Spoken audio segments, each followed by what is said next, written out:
Bíblia completa em um ano, 90º dia, 2 Samuel 16. Quando Davi tinha acabado de passar pelo alto do monte, Zibá, servo de Mefibosete, estava à sua espera. Tinha 2 jumentos carregados com 200 pães, 100 bolos de passas, 100 frutas de verão e uma vasilha de couro cheia de vinho. Para que tudo isso? Perguntou o rei. Zibá respondeu: os jumentos são para a família do rei montar, e o pão e as frutas de verão são para os servos comerem.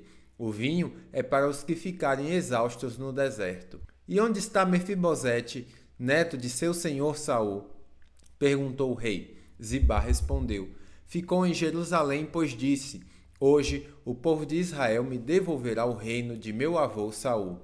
Então o rei disse a Zibá: nesse caso, dou a você tudo que pertence a Mefibosete. Humildemente me prostro. Respondeu Zibá: que o meu senhor, o rei, sempre se agrade de mim. Quando o rei chegou a Baurim, um homem do povoado saiu ao seu encontro e começou a amaldiçoá-lo. Era Simei, filho de Gerá, do mesmo clã da família de Saul. Atirava pedras contra o rei, seus oficiais e os guerreiros que o cercavam. Saia daqui, assassino, bandido, gritava para Davi. O Senhor lhe está retribuindo por todo o sangue derramado no clã de Saul. Você roubou o trono e agora o Senhor o entregou a seu filho Absalão. Finalmente está provando do seu próprio remédio, pois é assassino. Então Absai, filho de Zeruia, disse: por que estica um morto amaldiçoa meu senhor, o rei? Dê ordem e eu cortarei a cabeça dele. O rei, porém, disse: quem pediu a opinião de vocês, filhos de Zeruia? Se o Senhor mandou este homem me amaldiçoar, quem são vocês para questioná-lo? Então Davi disse a Absai e a todos os seus servos: meu próprio filho procura me matar. Não teria este parente de Saul ainda mais motivos para fazer o mesmo? Deixem-no em paz, que ele me amaldiçoe, pois foi o Senhor que o mandou. Talvez o Senhor veja que tenho sido injustiçado e me abençoe por causa dessas maldições de hoje. Assim, Davi e seus homens prosseguiram em seu caminho. Simei o seguia pela encosta de um monte próximo, amaldiçoando Davi e atirando pedras e terra contra ele. O rei e todos os que o acompanhavam chegaram exaustos ao rio Jordão e por isso descansaram ali. Nesse meio tempo, Absalão e a multidão de israelitas entraram em Jerusalém, acompanhados por Aitofel.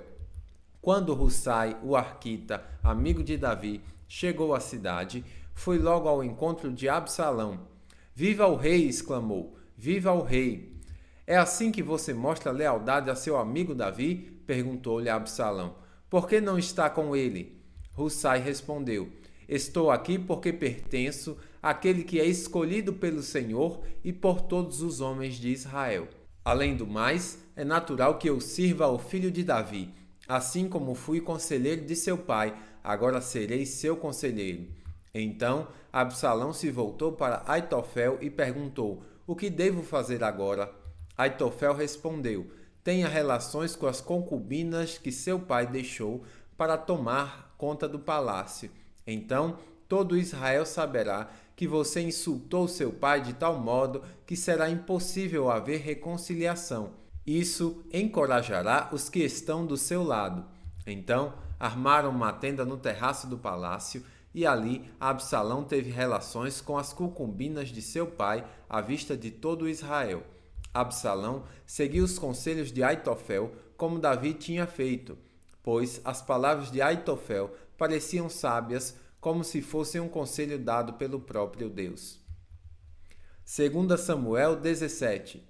Aitofel disse a Absalão: permita-me escolher 12.000 homens para sair em perseguição a Davi ainda esta noite. Eu o alcançarei enquanto está exausto e desanimado. Farei que ele entre em pânico e assim todos os seus soldados fugirão. Então matarei apenas o rei e trarei todo o exército para o Senhor. A morte do homem a quem o Senhor busca lhe trará de volta os demais. Assim, ficará em paz com todo o povo. O plano pareceu bom a Absalão e a todas as autoridades de Israel. Depois, porém, Absalão disse: tragam Hussai, o arquita, vejamos qual é a opinião dele. Quando Hussai chegou, Absalão lhe contou o que Aitofel tinha dito. Então perguntou: qual é sua opinião? Devemos seguir o conselho de Aitofel? Se não, o que você sugere? Hussai respondeu a Absalão: desta vez, o conselho de Aitofel está equivocado. O Senhor conhece seu pai e os homens dele. São guerreiros valentes. No momento estão furiosos, quanto uma ursa da qual roubaram os filhotes. E lembre-se de que seu pai é soldado experiente. Ele não passará a noite com o povo.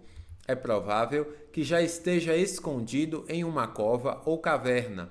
Quando ele sair e atacar, alguns de nossos soldados forem mortos, a notícia de que os homens de Absalão foram massacrados se espalhará.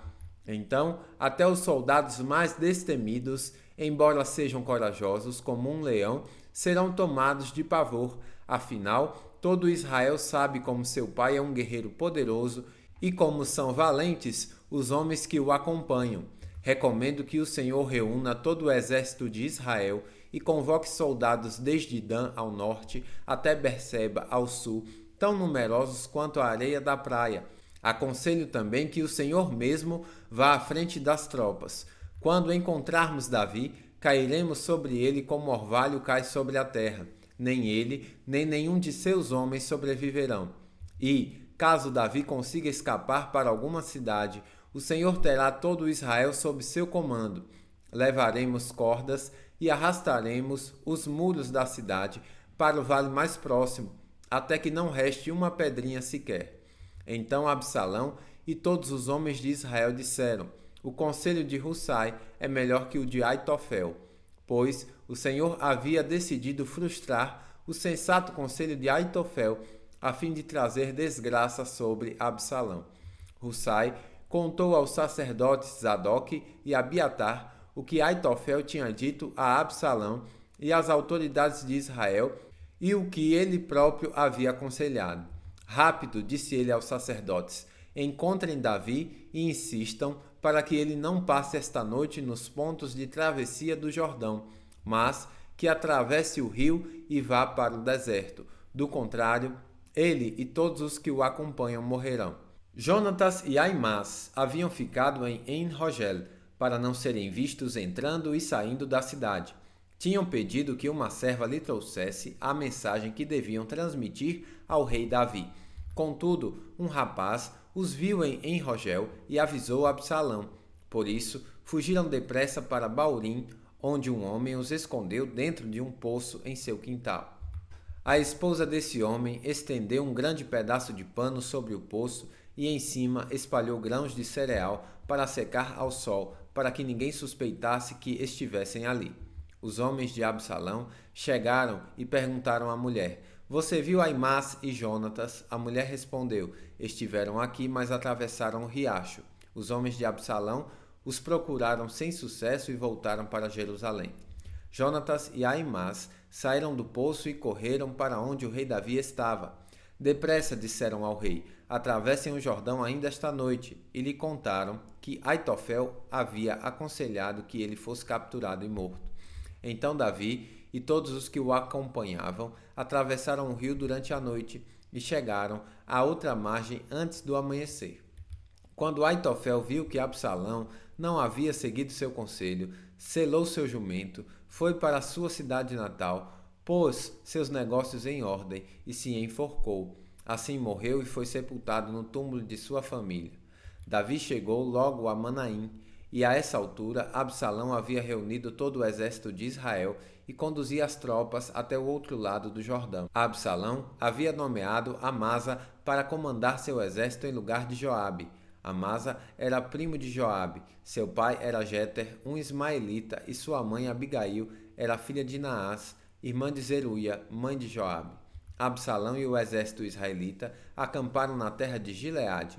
Quando Davi chegou a Manaim, foi recebido por Sobi, filho de Naás, de Rabá dos Amonitas, e por Maquir, filho de Amiel, de Lodebar, e por Barzilai, de Rogelim, em Gileade.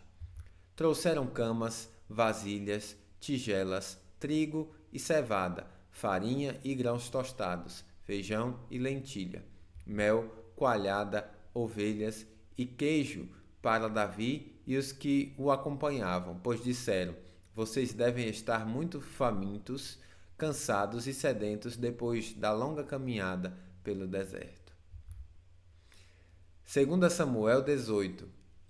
Davi passou em revista aos soldados que estavam com ele e nomeou generais e capitães para liderá-los. Em seguida, enviou-os em 3 grupos, um sob o comando de Joabe, outro sob o comando de Absai, irmão de Joabe, filho de Zeruia, e outro sob o comando de Itai de Gate. O rei disse a seus soldados: também vou com vocês. Os homens, porém, se opuseram. O Senhor não deve ir, disseram. Se tivermos que recuar ou fugir, ou mesmo se metade de nós morrer, para eles não fará diferença. O Senhor vale por 10.000 de nós. Por isso, é melhor que fique na cidade e nos envie ajuda se for necessário. Farei o que acharem melhor, disse o rei. Assim, ficou junto ao portão da cidade enquanto os soldados saíam marchando em grupos de 100 e de 1.000. O rei deu a seguinte ordem a Joabe, Absai e Itai: por minha causa, tratem o jovem Absalão com bondade. Todas as tropas ouviram o rei dar essa ordem a seus comandantes. Então, saíram para o campo e a batalha começou no bosque de Efraim. Os soldados israelitas foram derrotados pelos homens de Davi. Houve grande matança naquele dia, e 20.000 homens perderam a vida. A batalha se espalhou por toda a região, e morreram mais homens no bosque do que os que foram mortos pela espada. Durante a batalha, Absalão deparou com alguns homens de Davi. Tentou fugir montado numa mula, mas, ao passar debaixo dos galhos espessos de uma grande árvore, ficou enroscado neles pela cabeça. A mula continuou a correr e o deixou ali, pendurado na árvore. Um dos soldados de Davi presenciou a cena e disse a Joabe: vi Absalão pendurado numa árvore. Você o viu? Perguntou Joabe. E por que não o matou ali mesmo? Eu o teria recompensado com 10 peças de prata e um cinturão de guerreiro. Mas o soldado respondeu a Joabe: eu não mataria o filho do rei, nem por 1.000 peças de prata.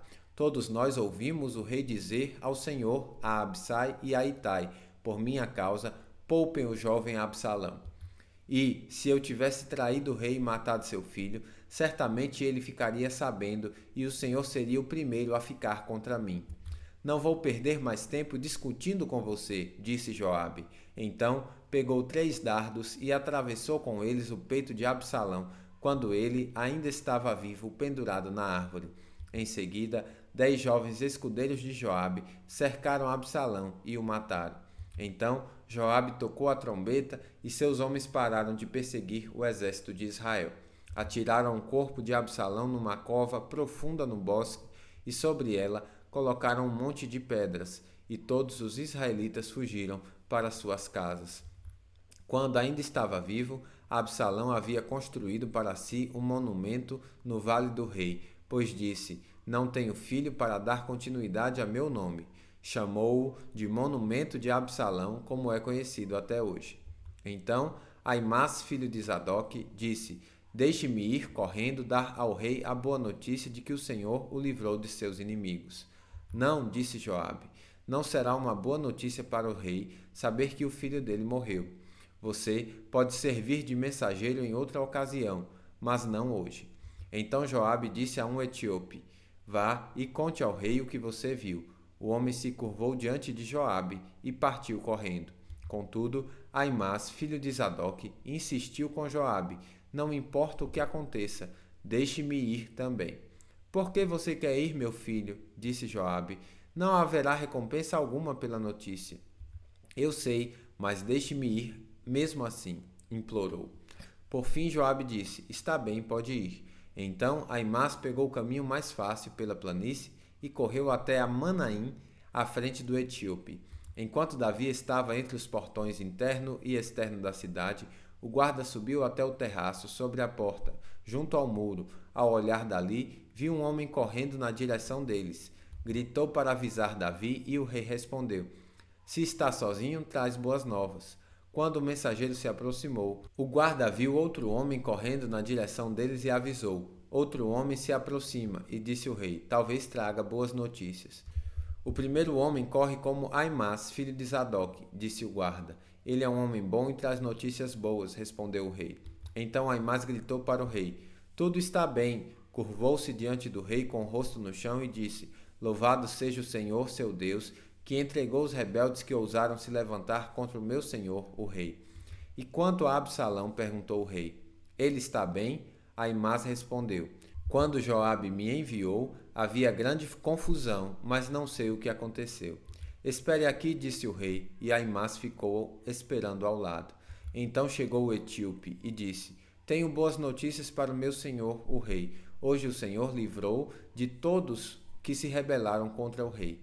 E quanto ao jovem Absalão, perguntou o rei, ele está bem? O etíope respondeu, que todos os inimigos do meu senhor, o rei, e todos os que se levantaram para lhe fazer mal, tenham o mesmo destino daquele jovem. O rei ficou muito abalado, foi para o quarto que ficava sobre o portão da cidade e começou a chorar. Andando de um lado para o outro, clamava, ah, meu filho Absalão, meu filho Absalão, quem me dera eu tivesse morrido em seu lugar. Ah, Absalão, meu filho, meu filho. Bíblia completa em um ano, final do 90º dia.